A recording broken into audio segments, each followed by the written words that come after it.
그래서 많은 사람들이 AI가 일자리를 뺏어갈 것이다. 그 일자리가 없어진다. 2016년에 다보스 포럼에서 세계 고용의 65%를 차지하는 15개국에서 향후 5년간 510만 개의 일자리가 사라질 것이다. 이런 예언을 해가지고 수없이 많은 전문가들이 이 다보스 포럼에 나온 얘기를 여기저기 인용하면서 일자리가 없어질 것이라고, 일자리가 적어질 것이라고 우리한테 지금 겁을 주고 있거든요. 그런데 그 후로 양상은요, 일자리가 없어지긴 없어지지만 또 새로 생기는 일자리가 더 많다는 것이 지금 하나씩 밝혀지고 있습니다. 그래서 그 뒤에 지금 여러분 OECD 보고서에 보면은 로봇 일자리 위협, 즉 AI 일자리 위협은 지나친 우려다고 생각을 한다. 이렇게 공식적으로 OECD 보고서에서 나온 것입니다. 그리고 지금 현재 자동화할 수 있는 일자리가 사실은 엄청난 게 아니라 아직은 14%밖에 안 된다고 주장을 한 것입니다. 그래서 너무 AI가 일자리를 뺏어갈 것이다라는 걱정은 안 하셔도 될 것 같다. 그런 말씀을 드려보는데, 그런데 왜 AI나 로봇이 일자리를 자꾸 뺏어가는 것처럼 보이느냐? 그 이유는 저는 그렇게 생각합니다. 아주 간단합니다. 딱 한 가지 이유입니다. AI, 로봇으로 인해서 없어질 일자리는 지금 우리 눈에 보입니다. 눈에 뻔히 보입니다. 그런데 AI로 인해서 새로 생겨날 일자리는 아직 우리 눈에 보이지 않습니다. 희미하게 보이는 몇 부분이 있는데 이건 나중에 제가 소개해 드릴 거고요. 그리고 아직 많은 부분이 우리 눈에 보이지 않습니다. 이제 우리가 상상하고 만들어 가야 되는 그런 일자리입니다. 그건 아마 빅테크 기업을 비롯해서 앞서가는 디지털 선도자들이 만들 거라고 저는 생각을 하고요. 우리는 거기에 적응하면 된다고 생각을 해봅니다. 자, 그럼 AI가 터미네이터다. 이건 지나친 환상이다라는 주장을 하는 사람들이 나타난 거죠. 그냥 AI는 빅데이터를 잘 분석하는 도구일 뿐이다. 아까 말씀드렸죠. 빅데이터가 모아져서 AI를 훈련시킨다고요. 데이터가 AI를 훈련시킨다고요. 마찬가지 이 데이터가 많이 모아지면 AI를 통해서 또 데이터를 분석을 해야 되거든요. 그래서 활용해야 되니까요. 그래서 AI는 인간의 일자리를 뺏을 것이다. 이 두려움은 잘못된 환상이다. 오히려 AI가 일자리를 더 많이 만들 것이다. 그래서 결론은 신기술에 적응하라. 그러면 인간은 더 인간다운 일을 하게 될 것이다 라는 결론입니다. 여러분은 이 신기술에 적응하기 위해서 지금 저녁 늦은 시간에 식사도 거두시고 디지털 트렌드에 대해서 같이 지금 보고 계신 겁니다. 그런 의미에서 여러분 정말 대단한, 어떤 의미에서 여러분이 디지털 선도자이시라고 저는 생각합니다. 자, 그리고 AI는 반복적이고 단순한 업무, 우리가 하기 싫은 업무, 이걸 대신해 준다. 그래서 어떤 사람들은 AI는 정확하게 EI다. MIT 미디어랩이라는 유명한 곳에서 그렇게 말했죠. EI. 이 말은 AI가 인공지능이라기보다는 확장된 지능이다. 우리 인간의 지능을 확장시켜주는 것이다. 라는 주장을 하고 있습니다. 그리고 이제 일자리의 미래를 보면은요. 이제 일자리보다 일거리라고 제가 이렇게 표현을 했습니다. 이제는 자리가 중요한 게 아니라 거리가 중요하다. 일거리가 중요하다는 거죠. 옛날에는요. 어느 기업에 들어가면 또 공무원이 되면은 거기서 정년 때까지 일자리가 보장이 됐었죠. 그런데 이제 그런 일자리는 없어질 거란 말이에요. 이제는 일거리다. 일거리. 그래서 어떤 경우는 10년 또는 어떤 경우는 1년, 어떤 경우는 한 달, 어떤 경우는 하루 일거리. 수없이 많은 일거리를 우리가 갖게 될 것이다. 일거리를 만들어내고 일거리를 창조하는 사람들이 앞으로 각광을 받게 될 것이다. 그런 생각을 해봅니다. 그리고 앞으로 21세기 어떤 기업, 어떤 직업이 살아남을까에 대해서 수없이 많은 사람들이 여러 가지 얘기를 하지만 근본적으로 인간 대상 협상, 이건 로봇하고 협상하기는 힘들지 않습니까? 그리고 대인관계를 통한 상호 협력, 그리고 새로운 아이디어 같은 것입니다. 여러분 베르베르 베르나르라고 들어보셨죠? 개미라는 책을 썼는데 그분이 묘하게 우리 한국에서 최고 인기를 얻고 있습니다. 다른 나라에서는 별로 무명인데 우리나라에서 인기를 얻고 있는데 그분이 그랬어요. AI가, 다시 말하면 컴퓨터가 대신할 수 없는 일자리가, 컴퓨터가 대신할 수 없는 일이 앞으로 중요할 것이다. 그것 세 가지가 있다. 세 가지. 첫째, 눈물. 컴퓨터가 울면 어찌 되겠습니까? 여러분 무섭지 않겠습니까? 두 번째가 웃음이요. 여러분 AI가 만약에 컴퓨터가 웃는다고 생각을 해보세요. 여러분 집에 있는 컴퓨터가 만약에 로봇 청소기가 웃는다고 생각해보세요. 소름 끼치지 않겠습니까? 웃음과 울음은 우리 인간만 할 수 있다는 얘기입니다. 그리고 세 번째가 요리입니다. 지금 요리를 도와주는 AI 또는 로봇은 나오고 있습니다. 그런데 우리 인간의 손맛을 대신할 수는 없죠. 그리고 덧붙여서 제가 하나 드리고 싶은 말씀은 AI가 대신할 수 없고 컴퓨터가 대신할 수 없는 우리 인간만 할 수 있는 최고의 무기는 저는 유머라고 생각합니다. 여러분 어떻게 생각하십니까? 유머요. 저도 유머를 하려고 노력하는데 너무 썰렁한 유머를 많이 해가지고요.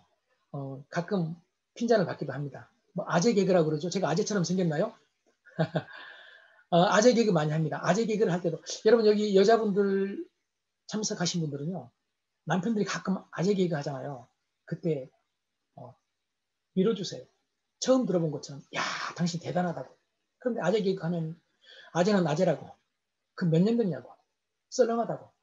여러분 유머의 싹을 잘라버려서는 안 됩니다. 물론 남편분들도 아내의 유머 싹을 잘라서는 안 되죠. 그리고 유머가 안 되신 분은 유머에 반응을 잘하면 됩니다. 잘 웃어주면 됩니다. 웃기 힘들지만은 아까 말씀드린 대로 정말 우리 인간만이 할 수 있는 일 중에 하나가 웃음이거든요. 표정도 중요하고요. 로봇 표정은 여러분 우리가 감지하기 어렵지만 인간의 표정은 우리는 보면 알잖아요. 지금 마스크를 써버리니까 우리가 표정을 읽을 수 없어서 소통이 잘 안 된다고 하잖아요. 그래서 잠시 쉬어간다는 의미에서 여기서 얼굴 표정을 아주 부드럽게 만들 수 있는 방법을 하나 소개하겠습니다. 볼펜을 입에 무시고요. 볼펜을 입에 물고 입술이 볼펜 닿지 않도록 하는 겁니다. 이게 펜 테크닉이라고 하는데요. 이렇게 1분을 한번 해보시면 입이 아플 정도입니다. 이렇게 연습을 하시면 표정이 아주 좋아진다고 합니다. 그럼 아마 여러분들은 저한테 그렇게 말할 거예요. 그런 연습을 한 네 표정은 제 표정 저도 압니다. 그러나 지금도 연습 중이기 때문에 아마 10년 후에는 이보다 훨씬 더 좋은 표정 제가 가지고 있을 것이라고 저 스스로가 한번 잡아봅니다. 우리 펜 테크닉으로 볼펜을 입에 물고 늘 웃는 연습을 하는 뭐 그런 계기가 됐으면 좋겠다는 생각을 해봅니다. 자, 그럼 이제 어떤 직군이 뜰 것인지 우선 제가 소개한 거요. 창조, 연구, 개발에 뛰어난 계급이다. 뭐 모두가 그럴 수는 없겠지만요. 블루 칼라도 화이트 칼라도 아닌 새로운 계급이 뜰 것이다. 뭐 뉴 칼라라고도 말할 수 있고요. 밑에 나오지만은요. 그리고 학력과 상관없이 4차 산업혁명 시대에 적응해 살아가는 계급이다. 아주 쉽게 말하면 디지털 계급을 말합니다. 디지털을 활용할 수 있는, 디지털을 개발하는 것뿐만 아니라 AI 기술을 개발하는 것도 중요하지만 그 AI 기술을 활용해서 내 생활을 더 편리하게 그리고 인생을 더 생산적으로 사는 것이 중요하지 않겠습니까? 그리고 전 산업군에서 필요로 하는 인공지능, 클라우드 컴퓨팅 등의 전문가가 필요할 것이다 라고 생각을 해보고 싶습니다. 여기서 아주 구체적으로 제가 아까 말씀을 드린 대로 없어질 일자리는 눈에 보인다고 했잖아요. 그런데 새로 만들어진 일자리는 잘 보이지 않고 또 기껏 보여도 희미하다고 했지 않습니까? 그래서 좀 희미하지만 보이고 있는 일자리 하나를 소개하겠습니다. 여러분 뭐 유튜버는 거의 대부분이 아실 거고요. 저는 뭐 유튜버가 제 주업이 아니거든요. 제가 강의하면서 강의를 다른 사람과 공유하기 위해서 유튜브를 하는 거고요. 그런데 유튜버를 전업으로 하신 분들이 많이 계시거든요. 유튜버가 하나의 직업이 돼버렸습니다. 그런데 이건 우리가 모두 알 수 있는 건데 우리가 잘 모르고 있는 직업이 있습니다. 이게 아까 말씀드린 대로 빅데이터입니다. 빅데이터와 관련된 직업입니다. 아주 쉽게 비교를 해보면요. 코로나19 오기 전에 2019년에 미국의 경우 전체 직업 중에서 데이터 관련 직업의 비중이 9.8%, 거의 10%입니다. 그런데 우리나라는 0.3%, 0.3%밖에 안 됩니다. 좋은 의미에서 본다면 우리나라는 앞으로 얼마든지 데이터 관련 직업이 정말로 엄청나게 만들어질 수 있다는 얘기죠. 그럼 데이터 관련 직업이 뭐가 있냐? 많은 분들은 데이터 그러면 데이터 사이언티스트, 데이터 과학자를 생각하십니다. 맞습니다. 데이터 사이언티스트 중요한 직업입니다. 데이터 사이언티스트 되려면 수학을 잘해야 되고 뭐 과학을 잘해 이런 생각을 하십니다. 그럴 수 있습니다. 그런데 데이터 관련 직업이 데이터 사이언티스트만 있는 게 아니거든요. 맨 위에 데이터 사이언티스트가 있습니다. 데이터 분석가도 있습니다. 데이터 아키텍트도 있습니다. 그런데 중간으로 내려면 훨씬 많은 사람들이 자리하고 있는데 거기 있는 분들이 데이터 엔지니어입니다. 아주 쉽게 생각하시면 옛날 우리 공장의 엔지니어 생각하시면 될 것 같습니다. 그리고 옛날에 우리 화이트 칼라 생각하시면 데이터 관리자 생각하시면 될 것 같습니다. TV 관리자죠.